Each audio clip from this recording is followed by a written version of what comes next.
এই ভিডিওতে আমরা দেখব কিভাবে একজন মোবাইল ইউজার নিজেই মোবাইল অ্যাপ ব্যবহারের মাধ্যমে তার মোবাইল নাম্বার এবং ইমেল অ্যাড্রেসটি ভেরিফাই করতে পারে।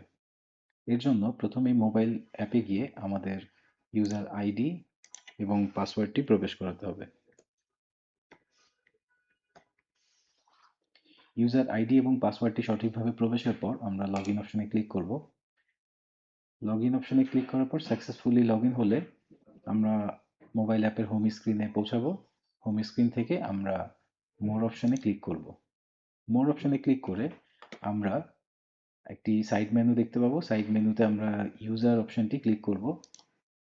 ইউজার অপশনে ক্লিক করলে আমরা লগ ইন আইডি, নাম, phone number, SMS phone number এবং ইমেইল অ্যাড্রেসটি দেখতে পাবো। ফোন নাম্বারটি এবং ইমেল অ্যাড্রেসটি ভেরিফাই করতে চাইলে এসএমএস ফোন এবং ইমেল অ্যাড্রেসের পাশেই ভেরিফাই বাটন দেখতে পাবো এবং এই ভেরিফাই বাটনে ক্লিক করলে যদি আমরা এসএমএস এর জন্য করে থাকি তাহলে আমাদের মোবাইল নাম্বারে একটি ওটিপি পৌঁছে যাবে।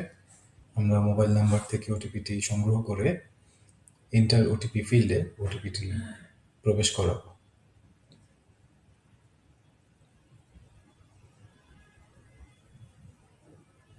ওটিপিটি প্রবেশ করানোর পর আমরা সাবমিট ওটিপি বাটনে ক্লিক করব এবং সাকসেসফুলি ওটিপি সাবমিট হলে আমাদের মোবাইল নাম্বারের পাশে আমরা একটি গ্রিন টিক দেখতে পাবো, যার মানে আমাদের মোবাইল নাম্বারটি ভেরিফাই হয়ে গিয়েছে। ঠিক একইভাবে আমরা ইমেলের জন্য ভেরিফাই বাটনে ক্লিক করে আমাদের ইমেল অ্যাড্রেসে পৌঁছে যাওয়া ওটিপিটি প্রবেশ করাবো এন্টার ওটিপি ফিল্ডে। এন্টার ওটিপি ফিল্ডে আমাদের ইমেইলে পাওয়া ওটিপিটি প্রবেশ করিয়ে সাবমিট ওটিপি ক্লিক করলেই আমরা মোবাইলের মতো আমাদের ইমেল অ্যাড্রেসেও দেখতে পাবো ভেরিফিকেশনের জন্য গ্রিন টিক চলে এসছে। এভাবেই আমরা খুব সহজে আমাদের মোবাইল থেকে আমাদের মোবাইল নাম্বার এবং ইমেল অ্যাড্রেসটি ভেরিফাই করে নিতে পারবো। ধন্যবাদ সবাইকে।